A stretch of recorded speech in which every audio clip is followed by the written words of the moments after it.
രഘുറാം രാജൻ RBIയുടെ മുൻ ഗവർണർ അദ്ദേഹം ഒരു ഗൗരവമേറിയ പ്രസ്താവനയായിട്ട് ഇപ്പോൾ വന്നിട്ടുണ്ട്. അതായത് ട്രംപിൻ്റെ ഈ ചില താരിഫ് നടപടികളൊക്കെ ഇന്ത്യക്ക് വലിയ രീതിയിൽ തിരിച്ചടിയാകുമെന്നാണ് അദ്ദേഹം പറഞ്ഞത്. അതിൽ എന്തെങ്കിലും കാര്യമുണ്ടോ? അതിൽ ശരിക്കും പറഞ്ഞു കഴിഞ്ഞാൽ കാര്യമുണ്ട് എന്നുള്ളതാണ്. കാരണം അവരൊക്കെ വലിയ സാമ്പത്തിക മേഖലയുമായി ബന്ധപ്പെട്ടിട്ട് നിൽക്കുന്ന ആളുകളായതുകൊണ്ട് തന്നെ ഈ ട്രംപിൻ്റെ താരിഫ് ഇപ്പം ഇന്ത്യക്ക് 50% നികുതി വർദ്ധിപ്പിച്ചിട്ടുണ്ട്. അതോടൊപ്പം തന്നെ റഷ്യയിൽ നിന്ന് എണ്ണ വാങ്ങുന്നതുകൊണ്ട് 25% പിഴയും ചുമത്തിയിട്ടുണ്ട്. അപ്പോൾ അമേരിക്കയെ സംബന്ധിച്ചിടത്തോളം ഇന്ത്യക്ക് മേൽ നൽകാവുന്ന ഏറ്റവും വലിയ നികുതിയാണ് ഇത് എന്നുള്ളതാണ് വസ്തുത. അത് കൃത്യമായിട്ട് ഇന്ത്യക്ക് തിരിച്ചടിയാകും എന്നത് ഈ പറഞ്ഞ മുൻ റിസർവ് ബാങ്ക് ഗവർണറായിട്ടുള്ള രഘുറാം രാജൻ തന്നെ പറഞ്ഞിരിക്കുകയാണ്. അദ്ദേഹം ഇപ്പോൾ ഈ ഷിക്കാഗോയിലാണുള്ളത്. ഷിക്കാഗോയിലെ ബൂത്ത് സ്കൂൾ ഓഫ് ബിസിനസ്സിലെ പ്രൊഫസറാണ് അദ്ദേഹം.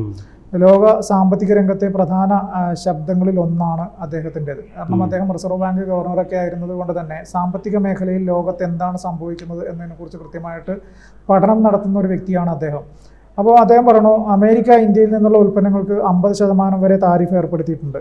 റഷ്യയിൽ നിന്ന് എണ്ണ വാങ്ങിയതിന് ഇന്ത്യക്ക് 20% അധിക പിഴയും ചുമത്തിയിട്ടുണ്ട്. ഈ നടപടികൾ ഇന്ത്യ അമേരിക്ക ബന്ധങ്ങൾക്ക് വലിയ ആഘാതമേൽപ്പിച്ചു എന്നാണ് അദ്ദേഹത്തിൻ്റെ കാഴ്ചപ്പാട്. ഈ നീക്കം പ്രധാനമായിട്ടും ഈ ഇന്ത്യയിൽ നിന്ന് ചെമ്മീൻ ഉൽപ്പാദകർ, അതോടൊപ്പം തന്നെ ഈ വസ്ത്രനിർമ്മാതാക്കൾ, കാർഷിക മേഖലയിൽ, അപ്പോൾ ഇവരുടെയൊക്കെ കയറ്റുമതിയെ കാര്യമായിട്ട് ബാധിക്കും. അവരുടെ ആ മേഖലയിലുള്ള അവരുടെ വളർച്ചയ്ക്ക് വലിയ തോതിലുള്ള വിഘാതങ്ങൾ ഉണ്ടാക്കും എന്നാണ് പറയുന്നത്. ഇനി ട്രംപിൻ്റെ നയങ്ങൾ എന്തൊക്കെയാണെന്ന് പരിശോധിച്ച് കഴിഞ്ഞാൽ ഈ ട്രംപ് വിശ്വസിക്കുന്നത് മറ്റ് രാജ്യങ്ങൾ അമേരിക്കയെ സാമ്പത്തികമായിട്ട് ചൂഷണം ചെയ്യുന്നു എന്നുള്ളതാണ്. അതായത് ഈ അവിടെ ഇറക്കുമതി നടത്തിയിട്ട് വലിയ തോതിൽ ലാഭം ഉണ്ടാക്കിയിട്ട് ആ രാജ്യങ്ങൾ അവിടെ നിന്ന് അവരുടെ സാധാരണക്കാരായ ആളുകളുടെ സമ്പദ് വ്യവസ്ഥയെ ചൂഷണം ചെയ്തുകൊണ്ട് പോകുന്നു. അമേരിക്കയെ മറ്റ് രാജ്യങ്ങൾ വ്യാപകമായിട്ട് ചൂഷണം ചെയ്യുന്നു എന്നുള്ളതാണ് ട്രംപ് വിശ്വസിക്കുന്നത്. അതുകൊണ്ടാണ് ഈ താരിഫ് ഉയർത്തിയത്. അപ്പം ഇന്ത്യക്കും ബ്രസീലിനുമാണ് 50% താരിഫ് ഉയർത്തിയിരിക്കുന്നത്. മറ്റ് രാജ്യങ്ങൾക്കും ക്രമാതീതമായിട്ട് ഉയർത്തിയിട്ടുണ്ട്. പക്ഷേ ഏറ്റവും കൂടുതൽ ഇന്ത്യക്കും ബ്രസീലിനുമാണ്. അതോടൊപ്പം തന്നെ ബ്രിക്സ് രാജ്യങ്ങൾക്ക് 10% അഡീഷണൽ കൂടി ഏർപ്പെടുത്തിയിട്ടുണ്ട്. അപ്പം അദ്ദേഹം വിശ്വസിച്ചിരുന്നത് അവിടുത്തെ സാധാരണക്കാരായിട്ടുള്ള ജനങ്ങളെ അത് വലിയ കാര്യമായിട്ട് ബാധിക്കില്ല എന്നുള്ളതാണ്. പക്ഷേ അദ്ദേഹത്തിൻ്റെ കാഴ്ചപ്പാടിൽ ഈ താരിഫ് പുറം ലോകത്ത് നിന്ന് വരുന്ന സാധനങ്ങൾക്ക് ഏർപ്പെടുത്തുന്ന നികുതിയാണ്. ഇത് അമേരിക്കൻ പൗരന്മാരെ ബാധിക്കില്ലെന്ന തെറ്റായ വിശ്വാസവും അദ്ദേഹത്തിനുണ്ട്. കൂടാതെ സൈനിക ശക്തിയേക്കാൾ ഏറ്റവും കൂടുതൽ ഉപകരിക്കുക ഇതുപോലുള്ള ഉപരോധങ്ങൾ ഏർപ്പെടുത്തുമ്പം സാമ്പത്തികമായിട്ട് പ്രതിസന്ധിയിലാകും മറ്റ് രാജ്യങ്ങൾ. കയറ്റുമതി കുറയുമ്പം അവർക്ക് അങ്ങോട്ട് വരാനുള്ള സാമ്പത്തികം കുറയുന്നതോടുകൂടി ഈ സൈനിക ശക്തിയോടുകൂടി ഒരു രാജ്യത്തെ എതിർക്കുന്നതിന് പകരം അവരെ സാമ്പത്തികമായിട്ട് സമ്മർദ്ദത്തിലാക്കി കഴിഞ്ഞു കഴിഞ്ഞാൽ അവർ ഒന്നുകൂടി ഒതുങ്ങും എന്നുള്ളൊരു ധാരണയാണ് ട്രംപിനുള്ളത്.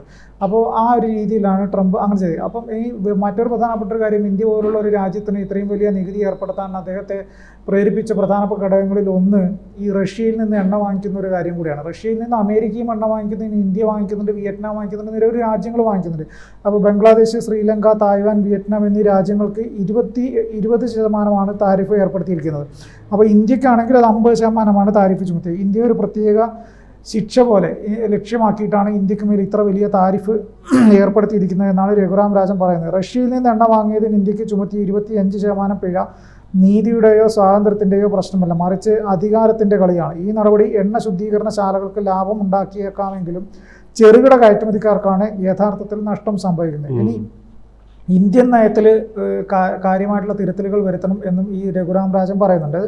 അതായത് റഷ്യയിൽ നിന്ന് എണ്ണ വാങ്ങുന്നത് ഇന്ത്യക്ക് യഥാർത്ഥത്തിൽ ലാഭകരമാണോ എന്ന കാര്യം പരിശോധിക്കണം. എണ്ണവില വിപണി നിരക്കിന് തുല്യമാണെങ്കിൽ അമേരിക്കയുടെ 50% താരിഫ് നേരിടുന്നതിനേക്കാൾ ഈ വ്യാപാരം ഉപേക്ഷിക്കുന്നതാണ് നല്ലതെന്ന് രാജൻ അഭിപ്രായപ്പെട്ടു. വസ്ത്രം, ചെമ്മീൻ, തുകൽ ഉൽപ്പന്നങ്ങൾ എന്നിവയുടെ കയറ്റുമതിക്ക് ഈ നടപടി വലിയ തിരിച്ചടിയാകും. ഈ സാഹചര്യത്തിൽ അമേരിക്കയ്ക്ക് പുറത്തുള്ള മറ്റു വിപണികളിലേക്ക് ശ്രദ്ധ തിരിക്കുന്നതും ബ്രിക്സ്, ചൈന, റഷ്യ തുടങ്ങിയ രാജ്യങ്ങളുമായി പുതിയ വ്യാപാര കൂട്ടുകെട്ടുകൾ രൂപീകരിക്കുന്നതും പരിഗണിക്കണം. ഇനി വ്യാപാരം, നിക്ഷേപം, ധനകാര്യം എന്നിവ ഇന്ന് ആയുധങ്ങളായിട്ടാണ് അമേരിക്ക ഉപയോഗിക്കുന്നത്. അത് ഞാൻ നേരത്തെ സൂചിപ്പിച്ചതുപോലെ തന്നെ വ്യാപാര മേഖലയിൽ ഒരു പ്രതിസന്ധി ഉണ്ടാക്കി കഴിഞ്ഞു കഴിഞ്ഞാൽ സൈനിക ശക്തി ഉപയോഗിച്ച് ഒരു രാജ്യത്തെ ചെറുക്കുന്നതിനേക്കാൾ കൂടുതൽ ആ രീതിയിലുള്ള നീക്കം ഒരു രാജ്യത്തിന് വലിയ പ്രതിസന്ധി ഉണ്ടാക്കും എന്നാണ് പറയുന്നത്. ഇന്ന് വ്യാപാരം, നിക്ഷേപം, ധനകാര്യം എന്നിവയെല്ലാം ആയുധങ്ങളായി മാറിയിരിക്കുകയാണ്. ഒരൊറ്റ രാജ്യത്തെ മാത്രം അമിതമായി ആശ്രയിക്കുന്നത് അപകടകരമാണ്. ഇന്ത്യ തൻ്റെ വ്യാപാര നയങ്ങളിൽ വൈവിധ്യം വരുത്തേണ്ടതുണ്ട്. ചൈനയുമായി പോലും സഹകരിക്കാൻ തയ്യാറാവണം, പക്ഷേ അവരെ ആശ്രയിക്കരുത് എന്നും രാജൻ പറയുന്നു. മേക്ക് ഇൻ ഇന്ത്യയും പരിഷ്കാരങ്ങളും അവസരവും. നിലവിലെ സാഹചര്യം 1991 സാമ്പത്തിക പ്രതിസന്ധിക്ക് സമാനമായ ഒരു അവസരമാണ് നൽകുന്നതെന്ന് രാജൻ അഭിപ്രായപ്പെട്ടു. ഇന്ത്യൻ ബിസിനസ്സുകൾക്ക് ആഗോള വിപണിയിൽ മത്സരിക്കാൻ കഴിയുന്ന വിധം പരിഷ്കാരങ്ങൾ നടപ്പിലാക്കേണ്ടതുണ്ട്. ഈസ് ഓഫ് ഡൂയിങ് ബിസിനസ് യാഥാർത്ഥ്യമായി നടപ്പിലാക്കണമെന്നും അദ്ദേഹം ആവശ്യപ്പെട്ടു. അമേരിക്കയുടെ ഈ താരിഫ് നയം കാരണം അവിടെ പണപ്പെരുപ്പം ഉയരുകയും സാമ്പത്തിക വളർച്ച കുറയുകയും ചെയ്യും. മാന്ദ്യം സംഭവിക്കാനുള്ള സാധ്യതയും വളരെ കൂടുതലാണ്. ഇനി ഇന്ത്യ ഏത് രീതിയിലാണ് ഈ അമേരിക്കയുടെ ഈ നീക്കത്തെ ചെറുക്കേണ്ടത് എന്നുകൂടി അദ്ദേഹം സൂചിപ്പിക്കുന്നുണ്ട്.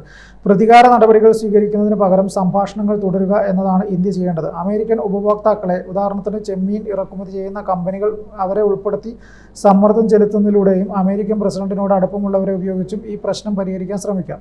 ഇതൊരു വേക്കപ്പ് കോൾ ആണെന്നും ഒരൊറ്റ രാജ്യത്തെ മാത്രം ആശ്രയിക്കാതെ ആഗോള വിപണന ശൃംഖലകളിൽ ഇന്ത്യ സ്വന്തം ഇടം ഉറപ്പിക്കണമെന്നും അദ്ദേഹം പറയുന്നു.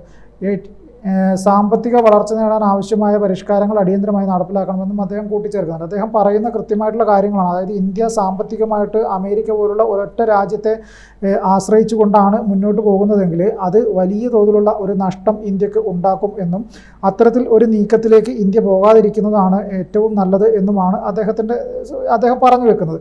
അതായത് ഇന്ത്യ പോലുള്ള ഒരു വലിയ രാജ്യത്ത് ഇന്ത്യ എന്ത് ചെയ്യണം എന്ന് വെച്ച് കഴിഞ്ഞാൽ, ഇന്ത്യ ഒരു കാരണവശാലും അമേരിക്ക പോലുള്ള ഒരു രാജ്യത്തെ മാത്രം ആശ്രയിച്ചുകൊണ്ട് മുന്നോട്ട് പോകുന്നത്. ഇന്ത്യക്ക് മുന്നിൽ ഒരുപാട് വാതിലുകളുണ്ട് മറ്റു രാജ്യങ്ങൾ. അപ്പോൾ ഇദ്ദേഹം പറഞ്ഞു വെച്ചാൽ ബ്രിക്സ്, ചൈന, റഷ്യ ഇതുപോലുള്ള രാജ്യങ്ങളുമായിട്ട് കൂട്ടായ്മ രൂപീകരിച്ചിട്ട് വ്യാവസായികമായിട്ടും അല്ലാതെയും ഒക്കെയുള്ള വളർച്ച ഇന്ത്യ നേടണം. ബ്രിക്സിന്റെ ഒരു പോരായ്മ എന്തെന്ന് പറഞ്ഞു കഴിഞ്ഞാൽ, ഇവരെല്ലാം തന്നെ ബ്രിക്സിലുള്ള രാജ്യങ്ങളെല്ലാം തന്നെ ഐക്യമുള്ള രാജ്യങ്ങളല്ല. റഷ്യ, ചൈന, ഇന്ത്യ, ബ്രസീൽ ആയിക്കോട്ടെ, സൗത്ത് ആഫ്രിക്ക ഏറ്റവും ഒടുവിലായി വന്നതാണ്.